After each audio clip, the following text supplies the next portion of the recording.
Quem não consegue controlar a sua língua, dificilmente controlará alguma outra área da sua vida. Esse pequeno membro aqui é algo muito, mas muito poderoso. Infelizmente, muitas pessoas têm criado o hábito de falar mal, murmurar, e nós sabemos que existe um poder. Aquilo que nós falamos é exatamente aquilo que sacia na nossa vida. O nosso futuro é construído pelas nossas escolhas, mas também por aquilo que nós falamos. E Tiago, capítulo de número 3, hoje vai nos ensinar um pouquinho sobre como controlar ou como entender o poder da língua. Eu sou Leandro Machado, é um privilégio estar com você aqui mais um dia, lendo a Bíblia, desfrutando do melhor do Senhor. Então, já se inscreve aqui, ativa o sininho, deixa o seu like e bora para a leitura. Tiago, capítulo de número 3, verso de número 1, ele diz assim, meus irmãos, não sejam muitos de vocês mestres, pois nós, os que ensinamos, seremos julgados com mais rigor. E é verdade que todos nós cometemos muitos erros. Se pudéssemos controlar a nossa língua, seríamos perfeitos, capazes de nos controlar em todos os outros sentidos. Por exemplo, se colocamos um freio na boca de um cavalo, podemos conduzi-lo para onde quisermos. Observem bem, um pequeno leme faz um grande navio se voltar para um lugar onde o piloto deseja, mesmo através de ventos fortes. Assim também a língua é um pequeno objeto que prefere discursos grandiosos. Vejam como uma simples fagulha é capaz de incendiar uma grande floresta, e entre todas as partes do corpo, a língua se torna uma chama como fogo. É um mundo de maldade que corrompe todo o corpo. Ateia fogo numa videira inteira e o próprio inferno a acende. O ser humano consegue domar toda espécie de animal, ave, réptil, peixe, mas ninguém consegue domar a língua. Ela é incontrolável e perversa, cheia de veneno mortífero. Às vezes louva o Senhor e Pai, e às vezes amaldiçoa aqueles que Deus criou à sua imagem.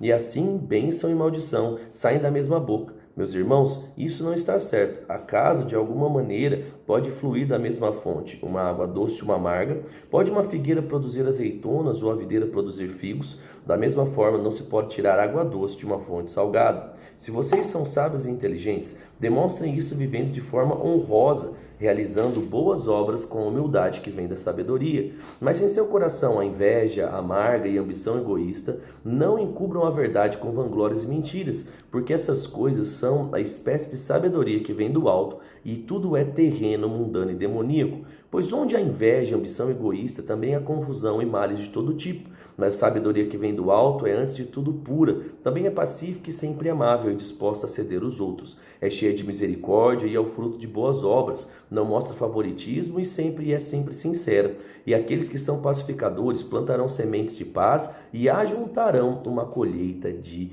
justiça. Então, semeie a paz, cuide da sua língua e tudo vai dar certo, amém? Bora lá para Jeremias agora.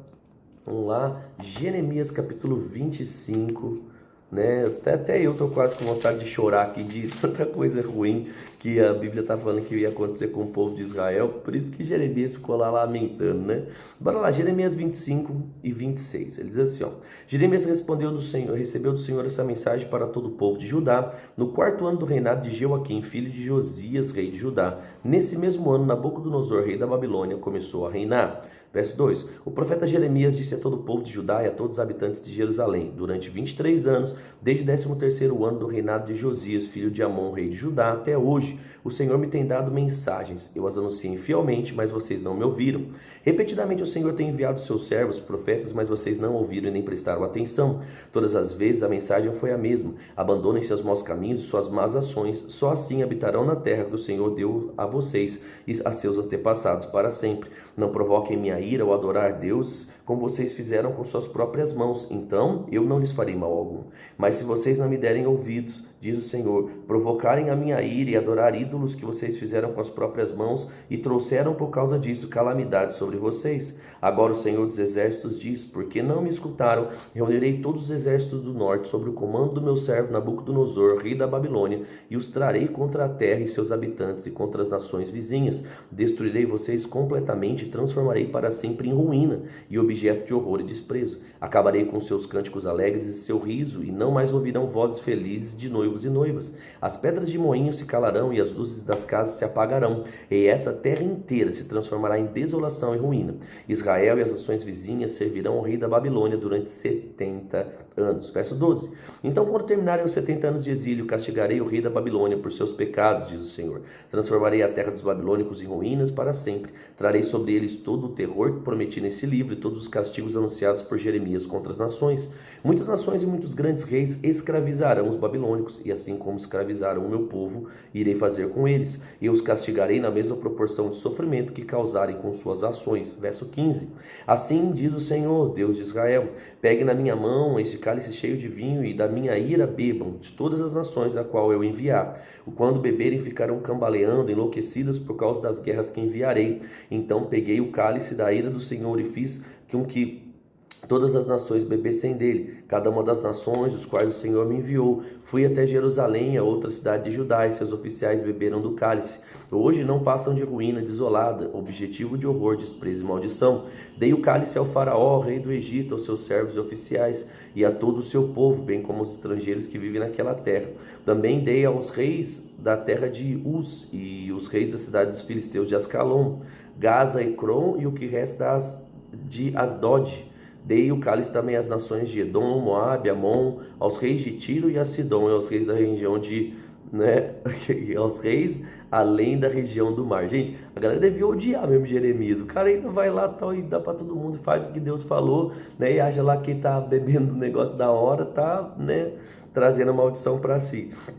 Verso 23. Dei também a Dedã, Temá, Butz e aqueles que vivem em lugares distantes. Dei aos reis da Arábia, aos reis das tribos nômades e do deserto, e os reis de Zin, de Elão e da Média. Dei ainda aos reis das terras do norte, próximas e distantes, umas após as outras, aos reis de todo o mundo, e por fim ao próprio rei da Babilônia. Ele também bebeu do cálice. Então o Senhor me disse: agora diga-lhes, assim diz o Senhor dos Exércitos, Deus de Israel: bebam do cálice, fiquem embriagados e vomitem. Caiam e nunca mais se levantem, pois envio contra vocês guerras terríveis. E se não quiserem aceitar o cálice, diga-lhes: assim diz o Senhor dos Exércitos, vocês serão obrigados a beber.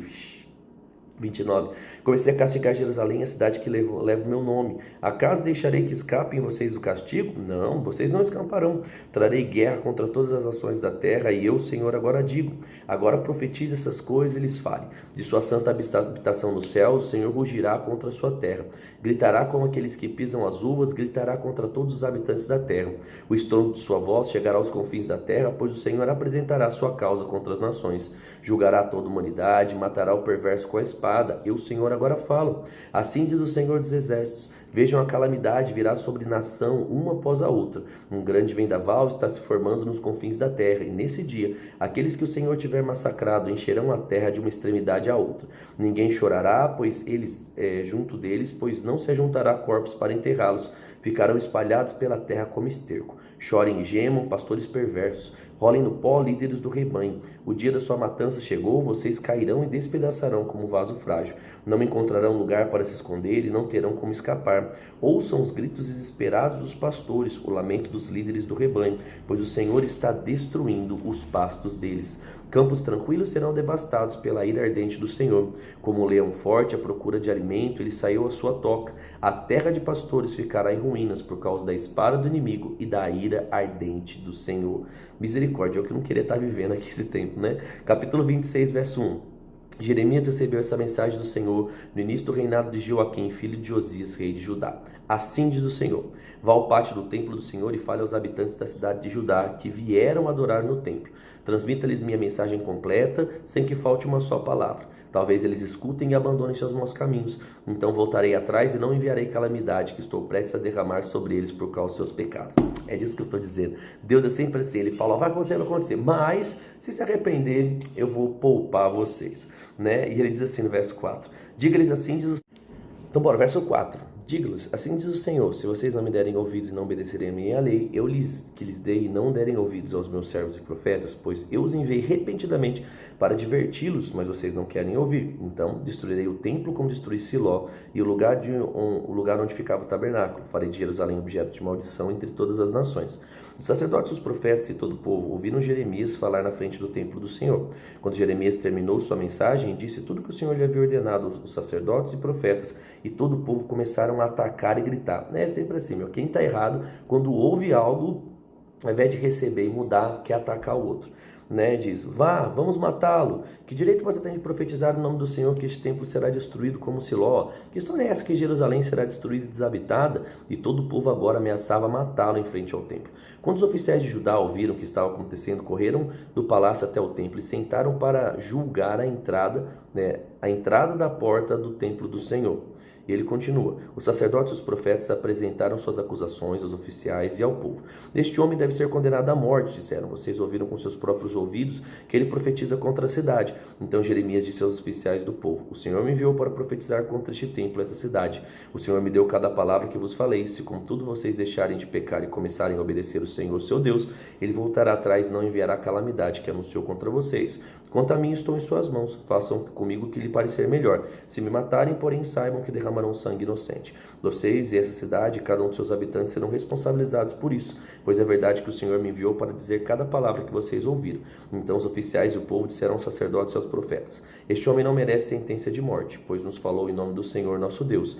Então alguns dos anciãos do povo se levantaram e falaram a todos que estavam reunidos ali, e disseram: lembre-se de quando Miqueias, de Moresete, profeta durante o reinado do rei Ezequias, rei de Judá, disse ao povo de Judá: assim diz o Senhor dos Exércitos, o monte Sião será lavrado como um campo aberto, e Jerusalém será transformado em ruína. Mato cobrirá o monte, onde hoje está o templo.